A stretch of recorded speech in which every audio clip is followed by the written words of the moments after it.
একদল ডাকাত গেল বিশাল এক ব্যাংকে ডাকাতি করার জন্য। ব্যাংকের কর্মচারীরা ডাকাতদের বাধা দিতে গেলে ডাকাতরা বলল, শুনেন আপনারা, ব্যাংকের টাকা গেলে যাবে মালিকের আর জীবন গেলে যাবে আপনাদের।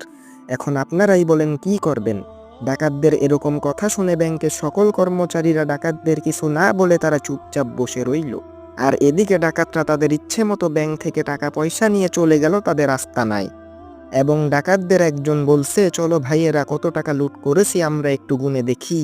ডাকাতদের সর্দার বলছে, আরে বেটা, গুনতে হবে না, একটু পরে দেখবি টিভিতে খবর দেখাচ্ছে কত টাকা লুট হইছে। এদিকে ব্যাংকের ম্যানেজার ব্যাংকে এসে এই অবস্থা দেখে ব্যাংকের সকল কর্মচারীদের উদ্দেশ্য করে বলছে, শোনেন আপনারা, ব্যাংকে তো মাত্র কয়েক ব্যাগ টাকা লুট হইছে, বাকি টাকা তো রয়েই গেছে। চলেন এই টাকা আমরা নিজেদের মধ্যে ভাগ করে নেই, ব্যাপারটা বাহিরে কেউ বুঝতে পারবে না। এদিকে ডাকাতরা রাতের বেলায় টিভিতে দেখছে ব্যাংক থেকে ১০০ কোটি টাকা লুট হইছে।